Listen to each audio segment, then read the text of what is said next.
Ya. Hola, muy buenas tardes. Hoy estamos con Melina Ángel. Ella es docente de la Universidad para la Cooperación Internacional y es coautora de Biosistémica. A nombre de Beer Forget y todo el equipo, te damos las gracias y también la bienvenida a Regenera Local. Y también damos la bienvenida a todos los asistentes por la participación de esta charla donde Melina nos va a hablar de bioregionalización y evolución humana. Dejo el espacio a Melina y ya sabes, Melina, que estamos aquí con Juan Pablo, que no lo ven, pero nos está apoyando en la parte técnica y cualquier cosa nos dice. Así que muchas gracias, Melina, y el espacio es tuyo. Muchísimas gracias, Andrea, por la invitación y bienvenidos a todas y a todas y a todos. Vamos con esto. Espero que vean mi pantalla. Bueno, la charla que les voy a dar hoy se trata de vincular desde la biomímesis, es decir, desde la emulación de la naturaleza, un proceso que he estado llevando desde los últimos 15 años sobre la evolución humana. Yo soy bióloga evolutiva y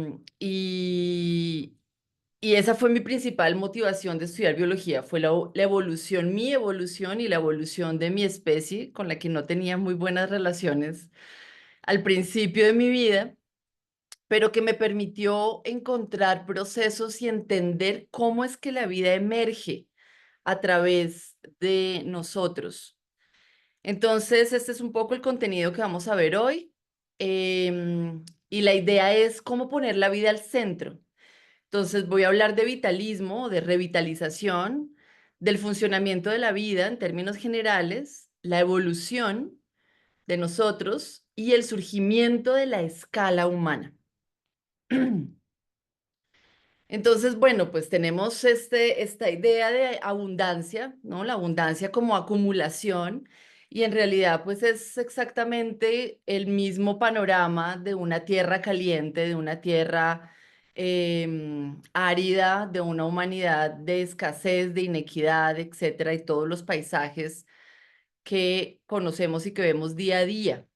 ¿No? La evidencia de la extinción humana se da en datos como los suicidios en niños, el Alzheimer en adultos de 40 años, duplicar los embarazos ectópicos, o sea, los embarazos no viables, ¿cierto? Y sobre todo la incapacidad de conectar con otros, ¿no? La adicción a las pantallas, etcétera, etcétera. Es decir, no hay que ni siquiera echarle la culpa a el cambio climático, cómo es que somos de malos y que no tenemos en cuenta otras especies. O sea, la extinción humana es real y pues son datos en que no nacemos bien, no nos estamos yendo bien y ya no hay viabilidad de nuestra especie en general. Entonces, una, un proceso de lo cual tenemos que ser muy conscientes es cómo hemos internalizado estas acciones degenerativas, ¿no? Estos contextos que creamos, que son degenerativos, y pues esta es la transición de 10.000 años. Este es Gilgamesh y la primera corte de un bosque completo cuando el rey sumerio se va a luchar contra el espíritu del bosque para probarle a los dioses que su grandeza, y termina cortando un bosque completo y pues vemos a Dubái en su absoluta carencia de naturaleza, ¿no? Como la expresión de un mundo de creencias que se han internalizado como lo que debería ser, ¿no? Como el progreso. Y esto viene mucho desde cómo queremos controlarlo todo. Entonces tenemos el bol, que es el contexto, lo agarramos firmemente aquí en una dinámica del miedo a la entropía, del miedo al caos, del miedo a no saber qué es lo que va a pasar, ¿no? El miedo a la incertidumbre. Y además queremos ponerle cosas que no son adaptadas a ese mundo, ¿no? Cuando el mundo es redondo, gira, se mueve y la vida adentro es como una esfera que se mueve con el mundo y que evidencia una dinámica viva, ¿no? Lejos del equilibrio, una dinámica de un sistema abierto, ¿no? Entonces, emular la invitación es a emular los sistemas naturales para adquirir coherencia con la biosfera. Es decir, cambiar de un paradigma mecanicista donde todo tiene que ser perfecto, conocido, planificado, etcétera, para un paradigma donde se vea el mundo como un sistema vivo. Pero entonces, ¿qué es toda esta vida, no? Básicamente, y desde el pensamiento biosistémico, es una transición lo controlado, es lo totalmente centralizado, todo tiene que ser minúsculamente atendido, controlado, ¿cierto? Y ha pasado un proceso para realmente entender que eso era una ilusión, porque la vida y el mundo es complejo. Entonces, la complejidad es simplemente la realidad. Y la realidad implica darnos cuenta que para recuperar la vitalidad, es decir, para recuperarnos como seres vivos, ¿cierto? Tenemos que pasar del miedo al amor, o sea, es decir, expandir el campo. Cuando tenemos miedo, el campo se achiquita, ¿sí? Se encoge. No queremos salir, no, sí, todos los órganos además se comprimen, hay una tensión del sistema nervioso. Cuando hay amor, hay una expansión y ese campo electromagnético del cuerpo humano que emite el corazón, pues esto es lo que le pasa, ¿cierto? Entonces, el punto para poder reexpandir el campo electromagnético es entender el proceso del trauma, es decir, por qué se encoge el campo si nosotros nacemos relativamente sin trauma, ¿cierto? Y lo que ocurre es que la conciencia cuando ocurre un trauma se divide, es como agua, es como mercurio, ¿no? Como esa textura. Y cuando hay un proceso de disrupción de la unidad, ¿sí? Lo que ocurre es esto, ¿no? Se divide la conciencia en miles de pedacitos que básicamente se expresan como personajes internos, ¿no? Que significan y son emociones, ¿no? Entonces, la que lloró, la que se sintió vulnerable, con la que tiene rabia, la que quiere proteger todo, la que quiere controlar, y en medio queda una jueza que es la que dice quién tiene la razón y nos volvemos un proceso interno y externo de manifestación de miles de pedazos, de fragmentos de nosotros mismos que se pelean todos en contra de todos. Entonces, la vulnerable, la víctima, ¿cierto? A la que le hicieron todo, con la protectora, la guerrera, y hablo de mí, obviamente, ¿no? Y pues de todas, de todos, em, en donde tenemos que decidir quién es, ¿no? Entonces la que sobrevive, la que protege, la que vibra con una sociedad que amenazó abandonarla, por ejemplo. Entonces todos tenemos el trauma del abandono, como lo dice Jung también, y todos estos procesos arquetípicos que se van creando en esta fragmentación de la conciencia, en últimas, es la misma fragmentación que vemos afuera, ¿sí? La incapacidad de tener empatía, la multiplicidad de conflicto que hay, ¿no? Las tensiones que se generan.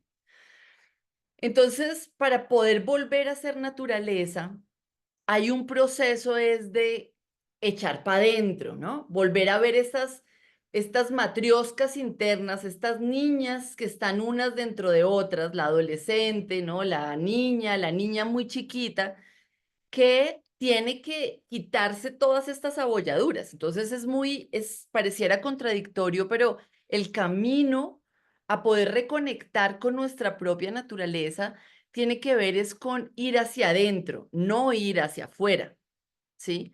El efecto de todo esto se ve siempre afuera, pero el camino es hacia adentro.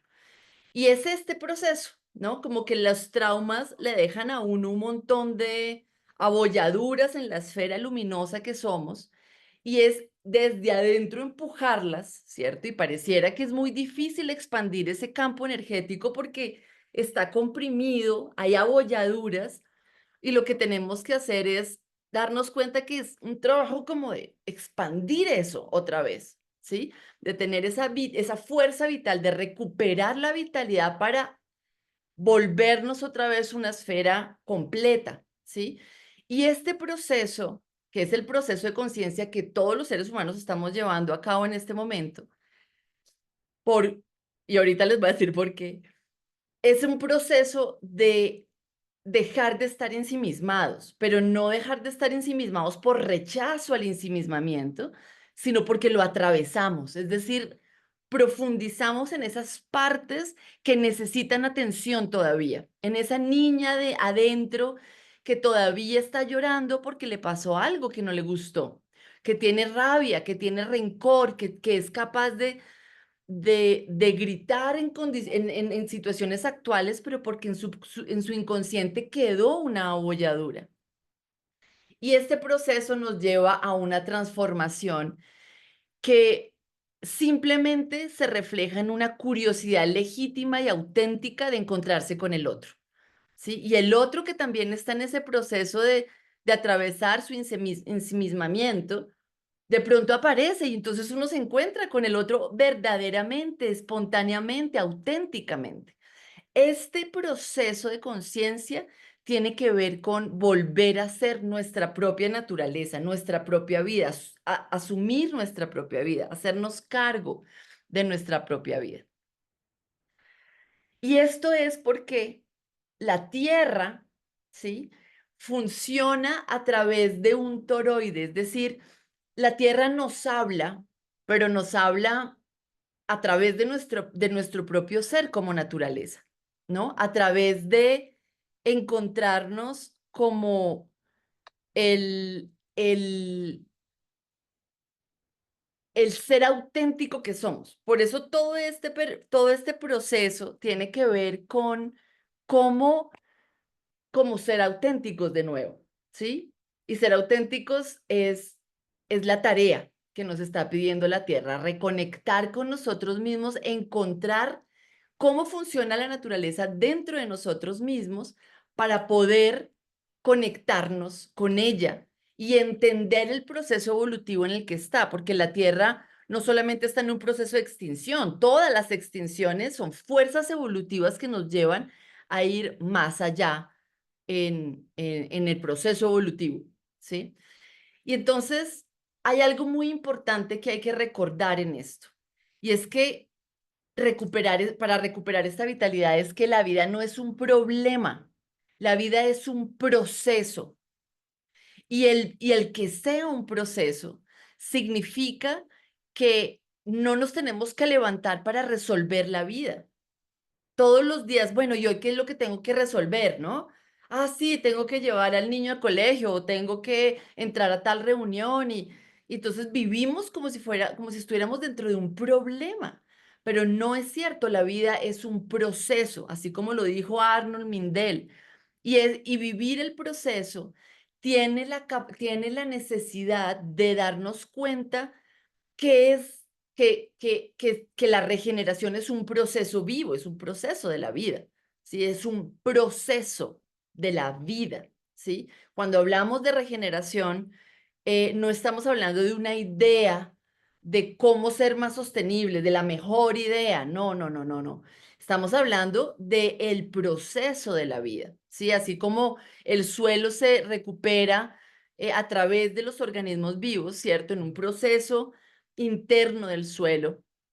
Y cuando nos cortamos las células de la piel y de las venas y de la sangre, ayudan a regenerar el tejido para restaurar su estado de mayor vitalidad o de óptima vitalidad, ¿cierto? O un bosque se recupera también. Entonces, la regeneración como proceso de la vida nos lleva a, a, a mirar cuáles son estos puntos de los sistemas vivos que en últimas necesitamos para recordar, para ayudarle a la mente a recordar que somos vida, ¿sí? Uno de estos que a mí me encanta es el suelo, ¿no?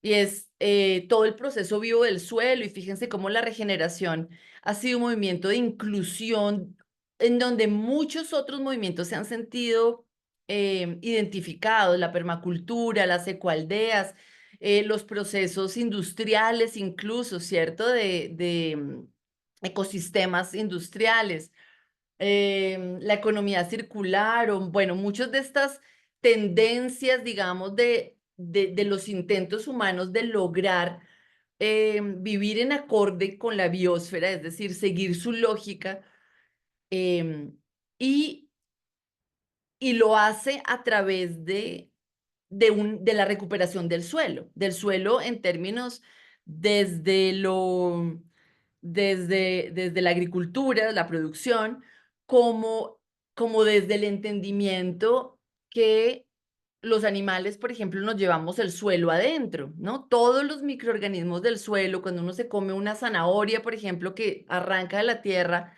está uno haciendo probióticos. Los microorganismos del intestino son microorganismos de un suelo sano, ¿no? Y cuando vemos todo este proceso de correlación con otras especies, es decir, a través de nuestro propio cuerpo, cómo estamos en relación con otras especies, y nos dicen que somos tantas especies de células distintas que a las humanas que nos habitan y que nos permiten vivir, y que tantas enfermedades que tenemos actualmente y epidemias se dan es a través de la falta de estos microorganismos. em, Nos lleva a ver cómo es esa dinámica, ¿cierto? De ser una multiplicidad de individuos, ¿no? Y lo que ocurre al ver esto es que em, comprendemos cómo es la emergencia de las conexiones funcionales. Es decir,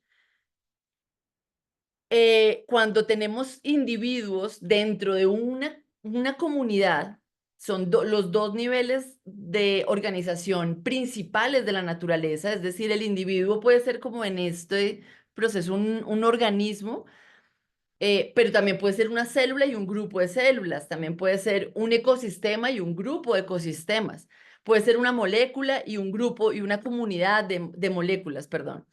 La suma en biología, la suma más evidente o más primaria en la dinámica evolutiva de la vida en la Tierra, pues es que cuando uno tiene individuos y los suma a su comunidad, es decir, tiene el otro nivel de organización, el resultado son relaciones, son las relaciones, las conexiones funcionales que se dan entre esos individuos dentro de esa comunidad. Entonces son tres niveles de organización desde donde se da el proceso evolutivo por las fuerzas que generan las relaciones entre los seres vivos.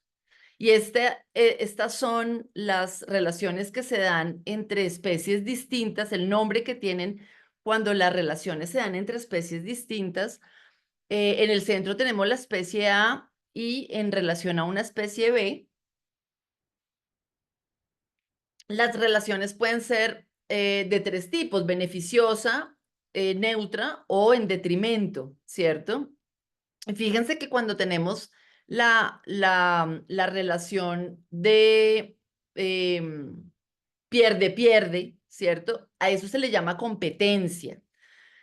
Y sí, es una fuerza evolutiva, pero es una fuerza evolutiva porque migra hacia la colaboración, ¿no? Es decir, si yo estoy vendiendo empanadas, como se ve en todos los países latinoamericanos, en una esquina, entonces lo lógico es que si hay otra persona que quiere vender empanadas, pues se pongan de acuerdo si uno los vende por la mañana o por la tarde, ¿verdad? Si los vende a principios de semana, o si cambian la esquina, o si lo hacen cíclicamente anuales.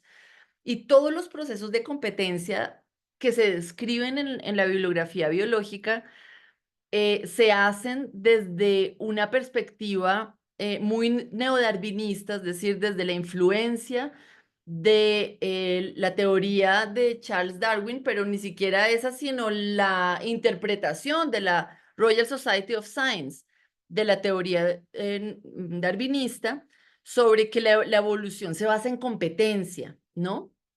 Y eso es una interpretación, por supuesto, capitalista del mismo contexto social, socioeconómico de la misma Inglaterra del siglo XIX, en donde esa teoría se da en una interpretación de un evento biológico que se llama la especiación de islas. Pero muchas investigaciones han visto que esto realmente pasa. Flores o plantas que florecen y empiezan a competir por polinizadores empiezan a cambiar sus patrones de apertura de flores para justamente evitar la competencia. Entonces, de toda esa evidencia, el punto es que cuando se llega a la competencia, cuando se llega a una relación donde todas las partes pierden, pues se pone entonces en un proceso colaborativo. ¿Tú qué hacemos? ¿No? Pongámonos de acuerdo. Entonces el punto más importante del eje evolutivo tiene que ver con los procesos de predación y parasitismo, porque la predación es cuando o el parasitismo es cuando una especie gana y la otra pierde, ¿sí?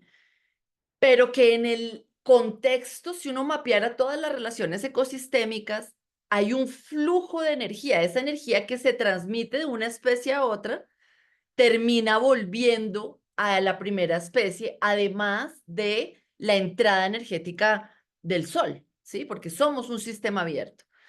Pero todas estas relaciones y estos procesos que se dan a través de la predación y el parasitismo están imbibidas dentro de todo un mundo colaborativo. Y es ese eje, esa tensión que se da a través del cual se da la evolución, ¿no? Entonces, la presa, obviamente, trata de no ser predada, ¿sí? Los peces que tienen predadores de aire, predadores de debajo del agua, ¿no? Desarrollan unas percepciones increíbles para poder no ser predados, ¿cierto? Para evitar la predación, ¿sí? Todas las animales que son presas les pasa eso, ¿sí? Pero eso pasa en los hongos, en las plantas. Y el parasitismo viene también siendo una fuerza profunda de cambio para lograr la evolución. Entonces, ahora les quiero dar un esquema de los comportamientos básicos de organismos que tienen poblaciones muy grandes en relación a este tema del parasitismo, ¿no? Y es para que empecemos a ver cómo funciona una especie que tiene poblaciones muy grandes, como por ejemplo la especie humana, pero también esto está observado en abejas, en hormigas, en manadas de mamíferos grandes, y es este proceso en el cual la necesidad de recolectar, de cosechar recursos del medio, comida, ¿cierto? Y otros recursos, se da a través no sé si pueden ver mi cursor, pero a través de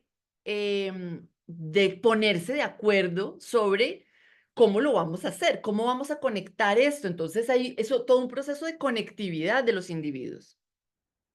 Y esto, pues, lo hacen coordinadamente en una inteligencia colectiva, es una inteligencia que emerge en esas relaciones, como ese nivel emergente, para ser distribuida mutualista, con una distribución mutualista, ¿cierto? Simbiótica, es decir, donde hay una comprensión del valor de todas las funciones dentro del grupo para ser distribuida de acuerdo a esas funciones y a esas necesidades que se presentan. Y la distribución mutualista genera identidad compartida, identidad colectiva, ¿sí? Lo que genera pertenencia, es decir, pues claro, yo pertenezco al grupo que me ayuda a solventar la vida, y miren lo que acaba de decir, de solventar la vida, cómo usamos, cómo todavía yo incluso tengo el chip del el lenguaje ahí, afortunadamente me di cuenta, ¿cierto?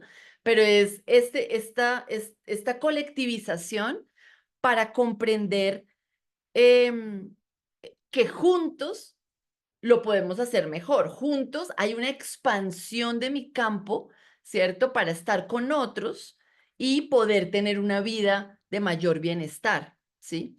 Y en estos procesos de organismos, de poblaciones grandes, cuando hay un parásito, lo que ocurre es que el parásito parasita la identidad compartida, ¿sí? Vuelve a los individuos esclavos y lo que quiere es extraer los recursos, apropiarse de los recursos. Entonces, no se ve una inteligencia colectiva, ¿cierto? Sino una competencia entre los individuos de la misma población, del mismo panal o de la misma colonia, y lo que se empieza a observar es una acumulación de desechos. Y sí o sí, esta es una descripción biológica de una comunidad humana, ¿sí? Entonces, el propósito de entender que tenemos un parásito, que estamos parasitados, es el propósito de observar los patrones profundos de la psique humana, ¿sí? Y esto es el trabajo que hace Paul Levy en un libro que se llama El Huetico, en el cual evidencia esta enfermedad psicoespiritual, ¿sí? Cuando nos dicen esto, siempre es como, la pregunta viene siendo muy de, ¿cómo así? Tenemos un parásito y ¿qué es? ¿Es la élite o es un virus o son extraterrestres o no? No importa, ¿sí? No importa quién es. Lo importante es que al nombrarlo y al darnos cuenta de cómo nos afecta individualmente, podemos, deja de actuar, deja de parasitarnos, porque ver el comportamiento del parásito implica un proceso evolutivo. Entonces no nos fijamos en el parásito, lo vemos, pero ¿qué importa qué es?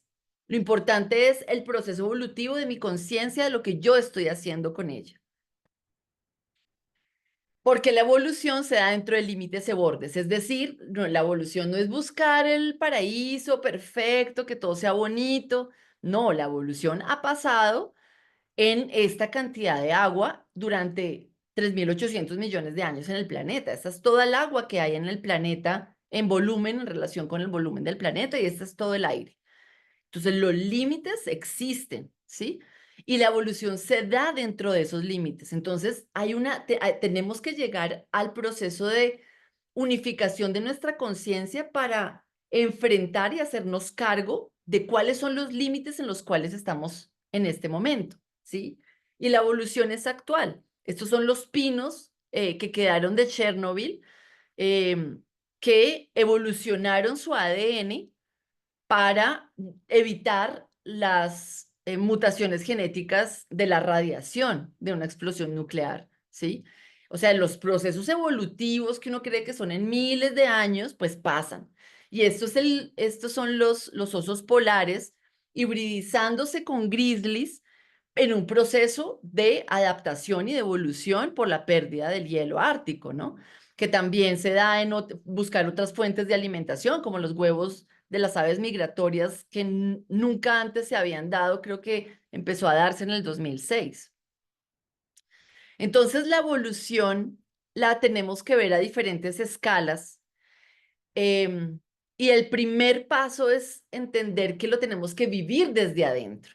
Entonces, somos células que están en un proceso de autoorganización, ¿cierto? En un proceso de encontrar nuevas formas para generar una nueva especie, una nueva humanidad, ¿sí? Para mí el proceso no es si generamos un nuevo sistema económico o no, estos son culebritas de esas células, es un proceso autoorganizado de miles y de millones de células.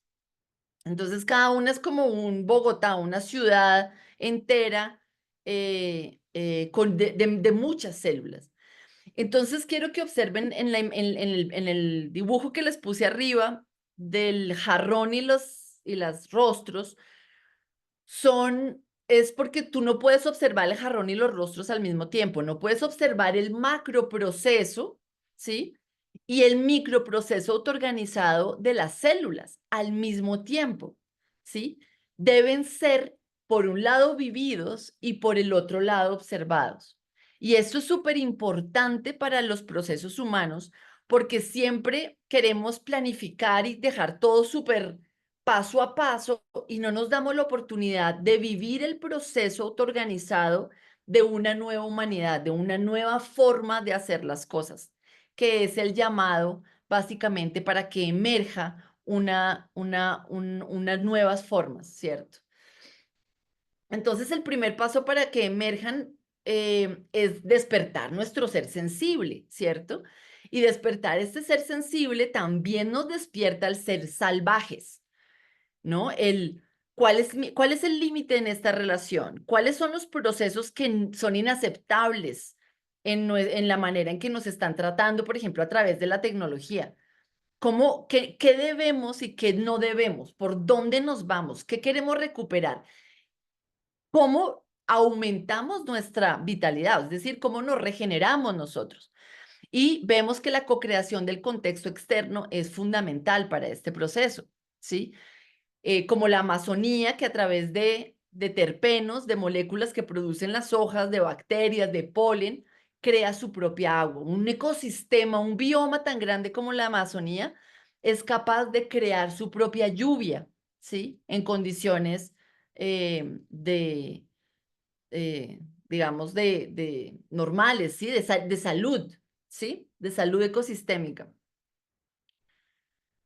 Así como también vemos cómo bacterias en un momento evolutivo importante de la historia, donde solamente había procariontes, donde solamente había bacterias y virus, llegaron a unirse, ¿cierto? En una cosa que se llama el proceso de endosimbiosis para generar una célula eucariote, ¿sí? Un proceso evolutivo que tomó muchísimos años de que las mitocondrias entran dentro de una célula y esa célula empieza a generar y a doblar esa membrana para generar procesos internos encapsulados, complejos, donde las relaciones son muchísimo más complejas. Uno no puede decir que una célula es más simple que un ecosistema. Es una falacia. La complejidad no se puede medir de esa forma. Una célula es tan compleja como un ecosistema, ¿sí? Y estos son siempre procesos simbióticos, es decir, gana, gana, gana, donde ganan los organismos y gana el ecosistema también, ¿no? Hay un proceso de incorporación de energía dentro del ecosistema. Este también es otro ejemplo evolutivo que además genera un cambio de escala increíble y es la formación de las esponjas. Los primeros seres pluricelulares que se unen de 5 especies distintas, la diversidad, a partir de las relaciones de la diversidad, se organizan, forman una estructura para generar un orden nuevo que cambia de escala completamente desde el nivel celular, pues obviamente a un nivel macro como son las esponjas marinas. Entonces, la invitación de la evolución es a esta cocreación, a este esfuerzo relacional con otros distintos a partir de sanar nuestro ensimismamiento y poder estar en relación con otros para generar este gran cambio de escala. Y es nuestro turno entonces hacerlo, teniendo en cuenta que la vida es un proceso de desarrollo constante, ¿no? Y el desarrollo desde la perspectiva biológica, no desde la perspectiva economicista, ¿no? El desarrollo como el desarrollo embrionario, como el fluir de unas aves que se organizan a través de una regla, digamos, o de un acuerdo que es volar todos a la misma distancia, ¿cierto? Para generar una coordinación, ¿sí? Desde este proceso de lo que es la vida y de cómo se van formando realmente los procesos vivos, es desde donde tenemos que observar lo que nos pasa. Entonces, no es solamente un proceso de la conciencia que yo pueda tener conmigo misma, sino que también es un proceso de cómo entre todos vamos a tejer al planeta, ¿cierto? Cómo entre todos vamos a generar procesos de coordinación, de colaboración y de comunicación, que es lo que estamos tratando de hacer también con Gaia, con Gaia. Aquí tienen una página web donde pueden leer también de esto, pero que nos está llevando es a entendernos cómo la vida emerge, ¿sí? Cómo nuestra creatividad es una evidente forma en que la vida se expresa y el planeta se expresa a través de nosotros, ¿sí? Cómo se pusieron de acuerdo las personas a que los zapatos hicieran la fila por ellos, ¿sí? O cómo la relación profunda de una familia con su perro y con la construcción, que eso es una construcción evidentemente latinoamericana, de barrios populares en donde uno no pone techo, sino que pone una plancha para poder seguir haciendo el segundo piso en unos años cuando volvamos a ahorrar para poder seguir creciendo la casa para arriba. Y son casas de áreas muy pequeñas, pero muy altas, pero el techo de la casa se vuelve, pues, donde se lava la ropa, donde se extiende la ropa y donde vive el perro. Entonces hay que hacerle ventana al perro. Y si ustedes se fijan, son procesos relacionales que permiten la vida, ¿no? Que permiten un mayor bienestar constantemente. Aquí les doy un pequeño, no me quiero detener mucho en esta parte, pero es un pequeño abrebocas de cómo cómo los procesos de autoorganización que uno dice, yo veo cuando mi piel ya se cicatriza de la herida que tuve, pero yo no estoy viendo las células allá autoorganizándose, sanando la piel, ¿sí? Pero como estamos hablando a nivel humano, entonces tenemos que entender ciertas cosas del proceso interno de la autoorganización, ¿sí? Como por ejemplo el tamaño de las poblaciones, los ciclos homeostáticos, ¿no? Los retornos continuos que se dan, es decir, sensiblemente estar leyendo las respuestas del contexto, las interacciones locales sin control global y la presencia de un nivel bajo de azar, pero que existe, existe, y aceptarlo y navegarlo y no tener que controlarlo, ¿no?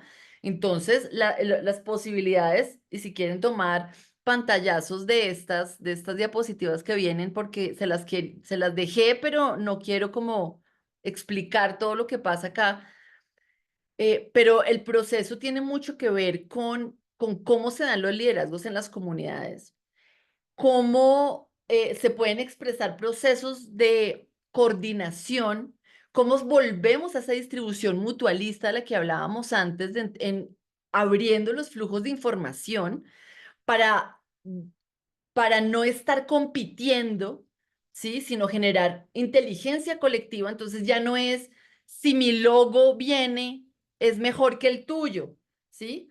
O sea, tenemos que empezar a disminuir las paredes entre nosotros, a disminuir, a adelgazar las paredes que nos dividen, ¿sí? Y volver a este proceso de una comunidad sana, ¿no?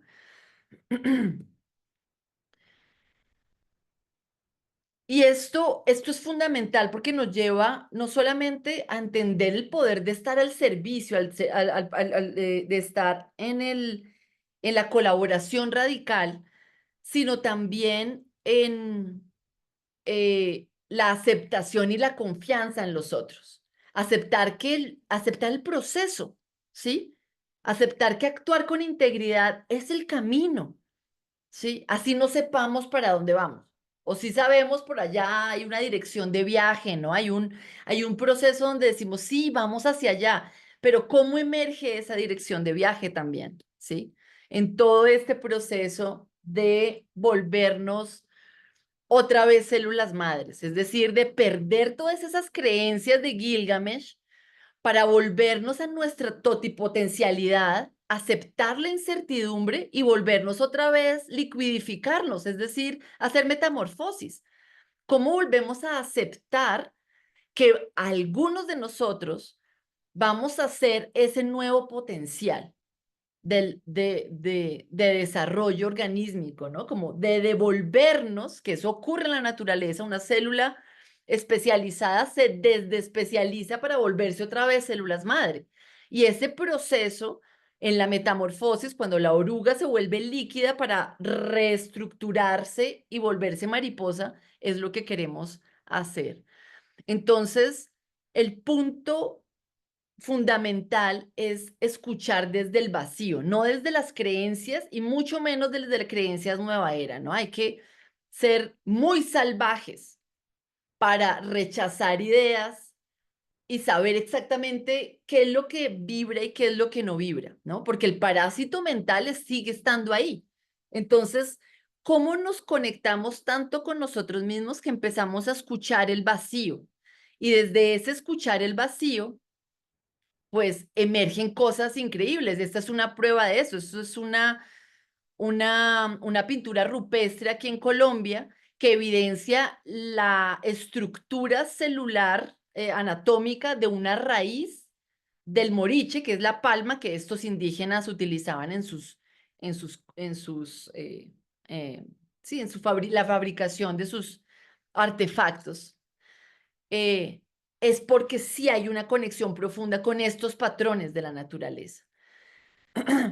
Y confiar en el proceso nos vuelve, estos son hongos, ¿cierto? Este es el micelio y cómo hay flujos que se dan dentro del micelio, es decir, cómo nos conectamos nosotros, adelgazamos nuestras paredes, es decir, nos volvemos micelio, no solamente un logo al lado del otro, ¿sí? Luchando por recursos, sino que empezamos a generar flujos entre nosotros, emerge una sensación de por dónde tienen que distribuirse los recursos. Emerge una sensación de los comunes. Y acuérdense que los hongos son los que hacen el proceso, de un bosque, ¿cierto?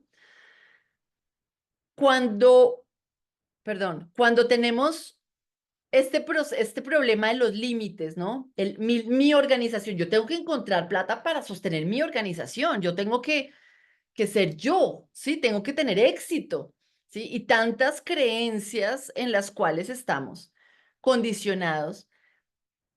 El llamado de ser más salvajes es empezar a entender esto. Cuando vemos el límite de una persona es nuestra piel, ¿cierto? Cuando vemos el límite de una familia es el sistema, o sea, son todos los simbiontes bacterianos que tenemos y que compartimos. Y no solamente ellos, sino nuestros anticuerpos, cómo se van a través de ellos. Pero si realmente vamos hacia la parte planetaria, los límites son la atmósfera, moléculas, ¿sí? Entonces, entender esta dinámica de la conexión con los procesos de límites nos lleva necesariamente a ver cuál es el orden natural que está allí, ¿sí? Cómo todos esos micelios que se están conectando nos llevan a conectar con el orden natural que está ahí. Evidentemente tiene mucho que ver con cuencas, ¿sí? Pero que además tiene que ver con las relaciones con los otros. Y en este proceso, a este proceso es a lo que llamamos biorregionalización. Es la escala emergente de la evolución humana. Los líderes son como el exoesqueleto de la célula, es decir, como los que mantienen cierta estructura, cierta participación. Creo que aquí hay un videito, pero que lo que nos permite es generar un proceso de movilización de esa fuerza vital, de recuperación, de regeneración de la fuerza vital. Y no se necesitan expertos que le digan a las comunidades qué hacer.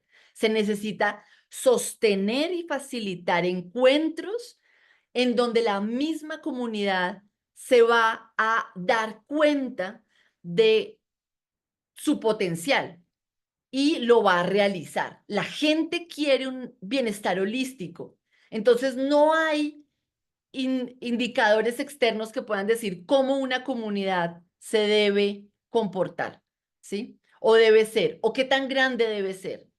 El proceso de recuperación y de regeneración se da de a poquitos, es la creación de una membrana nueva en donde esa identidad colectiva que se recupera genera una membrana, ¿no? Es que nosotros vamos del filo de la montaña para acá y del río para acá y de la serranía para acá, en fin. Ese es el proceso que estamos haciendo con Colombia Regenerativa, de comprender la generación de estas membranas, sostenerlas, apoyarlas y lograr generar el salto de conciencia de esa emergencia de la vida a través de la bioregionalización. Sí, estas son también, tomen pantallazos, es como se vería una membrana de un territorio, ¿sí?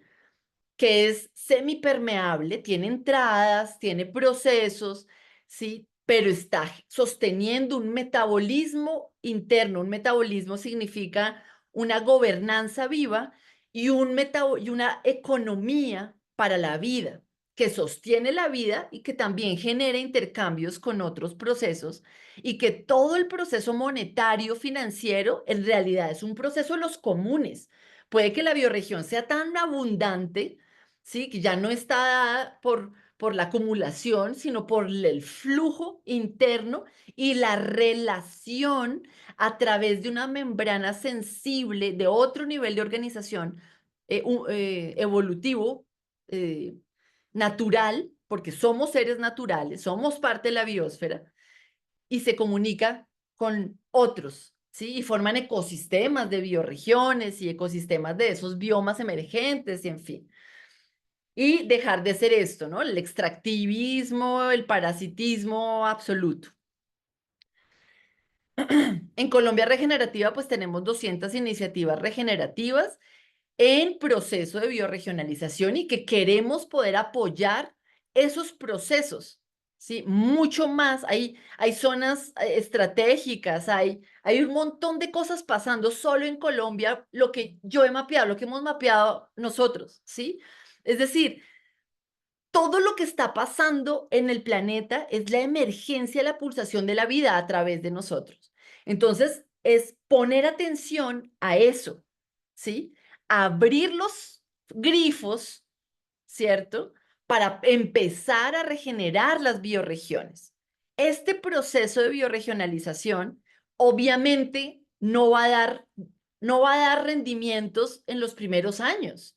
Hay mucha erosión social, muchísima, estamos fragmentados, estamos en extinción, pero no podemos seguir sosteniendo esa bola llena independiente de lo que realmente está pasando en el planeta si queremos evolucionar. No estamos, no estamos para negociaciones en eso. Y el punto de la bioregionalización es porque ahí se está evidenciando la evolución humana, ahí se está evidenciando el proceso de la creatividad. Y es la creatividad, acuérdense que es la creatividad de enjambre, ¿sí? Lo que realmente nos permite esa distribución mutualista, esta conexión armónica con el entorno que nos da de comer, con la tierra, para generar una identidad colectiva. Y esto es la bioregionalización. De allá del filo de la montaña para acá es donde yo pertenezco, y esa pertenencia es la identidad colectiva. Es decir, es la emergencia de la vida a través de nosotros.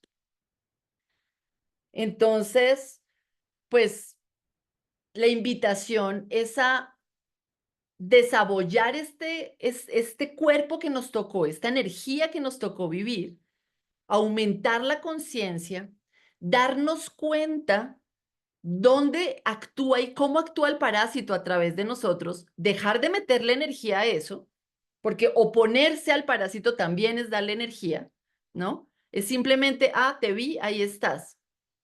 Yo creo que voy a sanar esta herida que me estás reflejando. Gracias, hermano. Gracias, pareja. Gracias, jefe, ¿no? Gracias, indigente de la calle.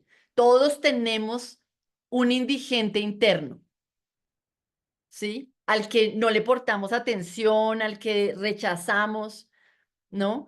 Ellos están ahí para mostrarnos como humanidad todo lo que rechazamos de nosotros mismos, ¿sí? Nuestra capacidad de hacer daño, la rechazamos. Y están ahí, les tenemos miedo, ¿no?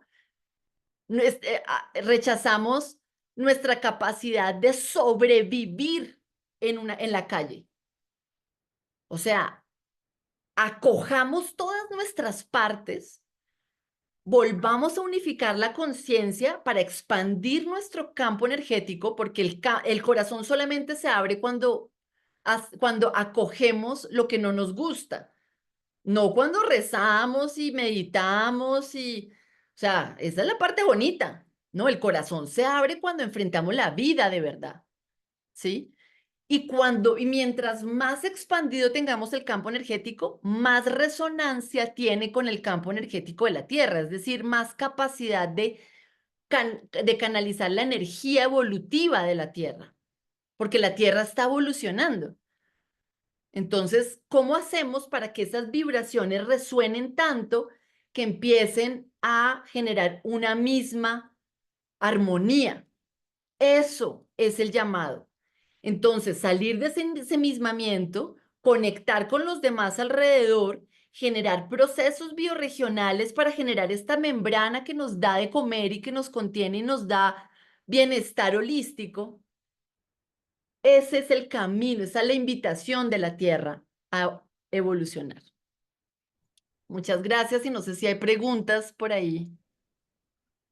Bueno, pueden dejar, muchas gracias, Melina. La verdad que estaríamos aquí mucho tiempo escuchándote porque es súper interesante conocer o reconocer esta evolución, la evolución humana. Y bueno, invito a los asistentes a dejar preguntas si quieren en el chat, pero mientras tanto voy a aprovechar y a ver si conversamos un poquito con Melina. Melina, a ver, una cosa que me gustaría que pudiéramos profundizar es sobre este parásito que hablas. Sí. Porque creo que aquí hay un mensaje muy potente de poder reconocerlo y hacernos conscientes de este parásito, este parásito mental, que finalmente es el que nos fija o nos aleja realmente de poder eh, meternos en el proceso, en este proceso de la vida. Entonces, ¿cuál es el, como el camino de reconocer este parásito? O sea, porque estamos en constante piloto automático, como decimos. Entonces, ¿cómo decimos ya? Aquí, aquí está y tengo que reconocerlo porque Ah, tengo que volver a reconectarme al proceso. yo creo que cada uno encuentra su forma, ¿sí? Yo desde mi experiencia la reconozco a través de la culpa, por ejemplo, ¿sí? Soy una persona que tuve mucha culpa, me sentí muy culpable tal vez también por esos espacios de ser muy salvaje y muy rebelde, ¿cierto? Entonces, claro, después me siento culpable y me di cuenta que hay muchos procesos de culpa, ¿sí? Y que la sociedad incluso está hecha para que te sientas culpable. Entonces, todo el proceso, entonces, te pone el Instagram, o sea, ¿cuántas veces no nos sentimos culpables por todo el Instagram que estamos ahí viendo, ¿no? Porque pasamos una hora, ¿no? Y entonces, ay, como, ay, no, tenaz, otra vez me cogió esta vaina, ¿no? Eh, o nos sentimos culpables por todo el yoga que no hemos hecho. O nos sentimos culpables porque comemos animales, ¿no? O culpamos a los otros. Entonces entramos en unas dinámicas con la culpa que es de las entradas del huetico, es como el punto por donde pierdes energía. Cuando tú te sientes culpable, estás perdiendo energía. Entonces, la culpa es fundamental, ¿cierto? Y la culpa lo que te lleva siempre es a ver una olla dura, ¿no? Un trauma, un proceso de, no, es que cuando yo chiquita me pasó esto y hice esto y entonces tarará, ¿no? Entonces, ir a resolver esos procesos, sacarlos a la conciencia a través del arte, a través de la terapia directamente, o de la arteterapia, o de cualquier tipo de proceso, y que si son muy duros, hay que ir acompañados, ¿cierto? O sea, ¿cuántos niños no han sido violados? Niños y niñas y niños, ¿no? Y que se repiten los ciclos, llevamos 10.000 años violando niños y después decimos, ay, pero ¿por qué nos sentimos tan víctimas? ¿Por qué nos sentimos, no? O sea, el 70% de las mujeres del mundo hemos sido violadas. Entonces, ¿qué porcentaje de hombres violan, por ejemplo? ¿Sí? Eso no es tres pendejos ahí violando el 70% de las mujeres, ¿sí? Y ellos, a ellos, ¿qué les pasó para hacer eso? ¿Sí? Entonces, todos estos procesos de ir hacia el inconsciente, identificar culpa, identificar vergüenzas. Cuando uno siente vergüenza, son cosas de la oscuridad. La vergüenza nunca existe a la luz, porque entonces, pues ya no tendría vergüenza, digamos, ¿no? Como que uno expone algo que le hizo sentir mal, entonces como que se respira porque uno le pone luz a eso. Cuando eso se pudre adentro en la oscuridad, ¿no? Y otro es cuando tenemos miedo, ¿no? Identificar el miedo o la huida, ¿no? Todos los procesos del cortisol, ¿no? Como que cuando tenemos necesidad de estar moviéndonos, ese ha sido uno de mis ajás de la semana pasada, y es que me di cuenta que gran parte de mi seguridad se daba en el movimiento. Entonces yo todo el tiempo tengo que estar haciendo cosas, todo el tiempo tengo que estar, pero me di cuenta que es porque es un proceso de huida, incorporado, inconsciente desde chiquita, ¿no? Si estoy haciendo la tarea, si estoy haciendo, pero si estoy contemplando y quedándome ahí, no es productivo, ¿ves? Entonces hay muchos mecanismos que me tienen que hacer sentir culpable de contemplar. Entonces todo el tiempo tú. Y en esas estamos. El sistema económico nos hace sentir culpables de contemplar. Estamos perdiendo el tiempo. El tiempo es oro, ¿no? Hay un montón de creencias que se empiezan a Mm. encadenar, o sea, nuestra cadena que nos mantiene amarrados y desvitalizados y ahí muriéndonos amarrados, se llaman creencias. Entonces, el otro camino es empezar a darnos cuenta de nuestras creencias. ¿Por qué hice esto? ¿Por qué estoy creyendo esto? ¿A quién me dijo esto? Claro, o qué patrones bajo ciertas situaciones estamos repitiendo. O sea, Exacto. escuchar eso y decir, a ver, ¿qué creencia tengo o existe detrás de este comportamiento o mi reacción? ¿Por qué reacciono de esta forma? ¿Por qué escucho una palabra y reacciono o me escondo o lo que sea? Entonces, estar consciente de ese proceso, Sí. detenerse y reconocer esa herida por lo, y darle luz. Y una vela ilumina un cuarto oscuro, ¿no? Totalmente, Necesitamos totalmente. tanto. Sí, a ver, Melina, vamos a revisar el chat. Muchas gracias, Melina, por compartir tu sabiduría. ¿Lo estás viendo? No sé cuál sí. A Hay uno ver, de preguntas y otro sí, de... de Lanzarote también te da Ah, las gracias. Y de Chile dice, tomé varios apuntes y estoy muy agradecida por la charla. Dice, y hace una pregunta que existe en patrones de la naturaleza casos en la que una especie se prefiere autodestruir, quizás en pro de que otra evolucione. ush,